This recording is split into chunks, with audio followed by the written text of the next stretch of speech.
اور جتنا کوئی انسان کسی دوسرے انسان کو اپنے سے چھوٹا دیکھے اور پھر بھی سر جھکائے اتنی ہی بڑی اس کی عظمت ہے. وہاں جھکنا عظمت کی دلیل ہے, وہاں سر اٹھانا ذلت کا نشان ہے. اب دیکھو فرشتوں کو کیسا مرتبہ اور مقام حاصل ہوا. انہوں نے آدم کو ایک معمولی حقیر چیز دیکھتے ہوئے بھی اس کے سامنے سجدہ ریز ہونے کا فیصلہ کیا, کیونکہ خدا کا حکم تھا. اور فرشتوں کو اللہ تعالیٰ نے ہر الزام سے پاک رکھا. لیکن شیطان نے کیا کہا, انا خیر منہ. تو پہلا پردہ جو انسان کو اندھیروں میں مبتلا کرتا ہے وہ انانیت کا پردہ ہے. اور یہی اس آیت کی تفسیر ہے, من اتخذ الہہ ہواہ.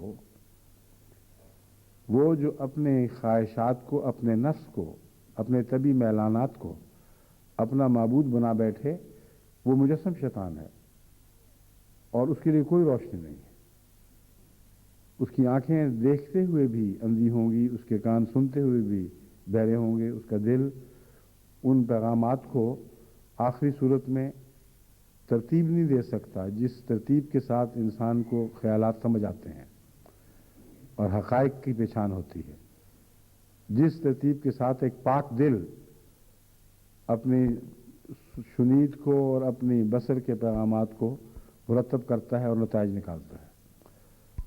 بس واقعات تو وہی رہتے ہیں جو ہیں, اب ان کو کیسے سمجھنا ہے, ان کے کیا نتائج نکالنے ہیں, ان باتوں میں فرق ہے. اب دونوں باتیں درست تھیں جو خدا کے حکم کے بعد فرشتوں کے ساتھ, فرشتوں کی طرف سے بطور عذر پیش ہوئیں اور شیطان کی طرف سے بطور عذر پیش ہوئیں. اب یہ بھی ایک بہت دلچسپ حقیقت ہے کہ ایک کو روشنی کیوں قرار دیا اور دوسری کو اندھیرا کیوں قرار دیا. ایک روشنی کی راہ میں پردہ نہ بنی اور دوسرا عذر جو فی الواقعہ درست تھا روشنی کے سامنے پردہ بن گئی. ان دونوں کا اگر آپ تجزیہ کریں اور تفریق کریں تو پھر اس حکمت کی سمجھ آ جاتی ہے.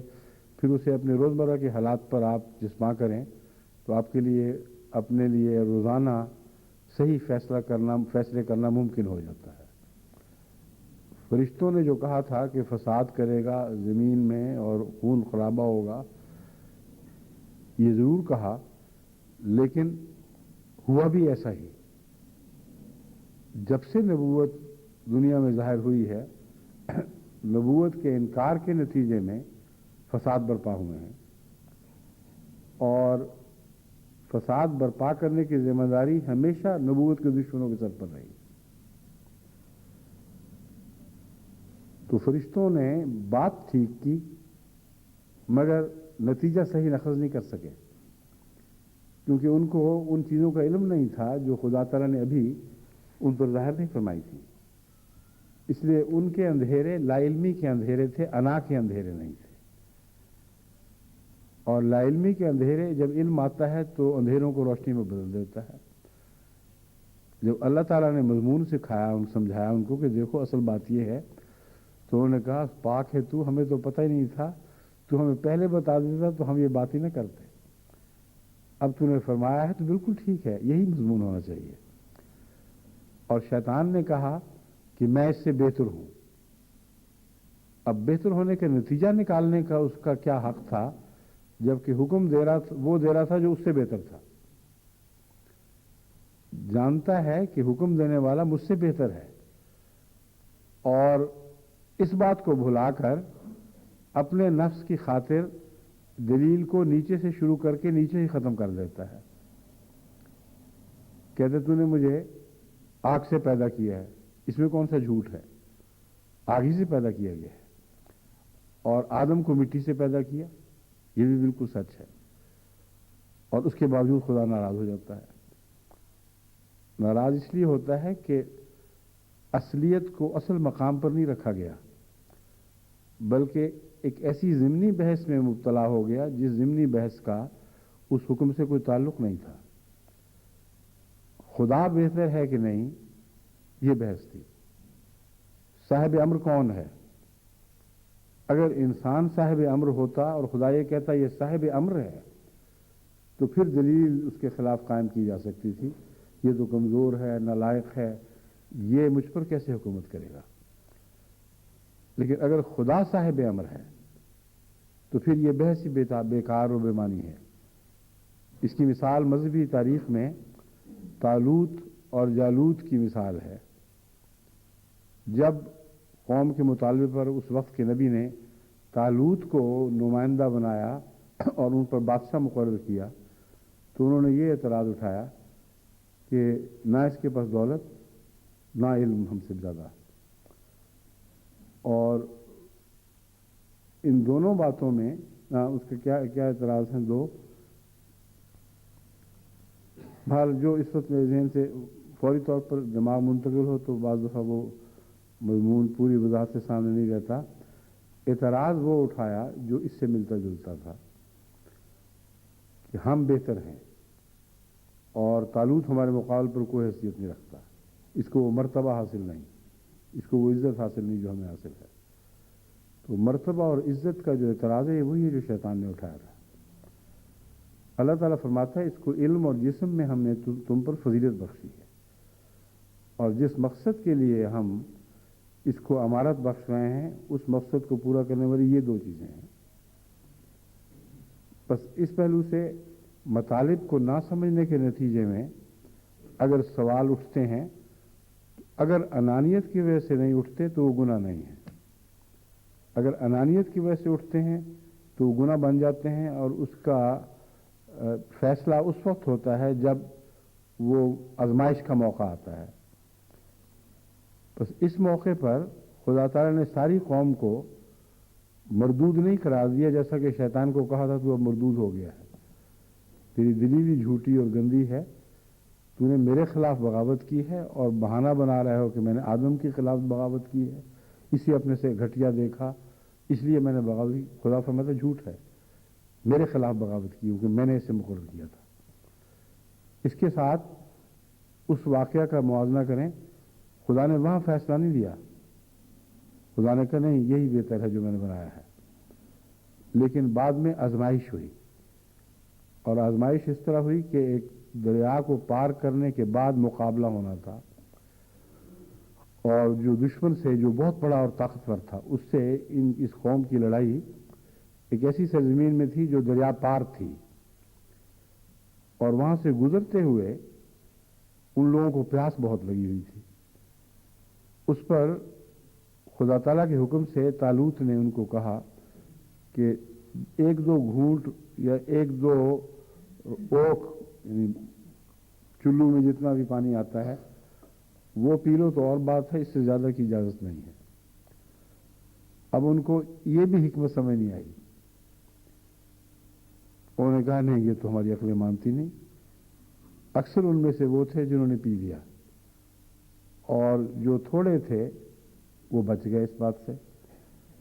اب لطف کی بات یہ ہے کہ خدا تعالیٰ کے حکم کی اطاعت کرنے والے وہ بھی تھے جو اس امتحان میں پورا اترے، انہوں نے اپنی عقل کو استعمال کیا مگر فیصلہ خدا کا مانا، اور وہ بھی تھے جو پہلے بھی اپنی عقل کو برتری دے رہے تھے، فضیلت دے رہے تھے، بعد میں جب موقع پیش آیا تو اس امتحان میں اسی لیے ناکام رہے کہ اپنی عقلی فیصلے پر قائم رہے۔ اب یہ عجیب بات ہے کہ اس پانی میں ضرور کوئی زہر تھا یا کوئی تاثیر تھی، ہو سکتا گندا پانی ہو جس کے نتیجے میں اسہال بھی لگ جاتے ہیں، پیچش بھی ہو جاتی ہے، کئی قسم کے مخفی معاملات ہیں جو ان کا خدا کو علم ہے بندوں کو نہیں، کئی ایسی بیماریاں لگ جاتی جسے ہمت جواب دے جائے۔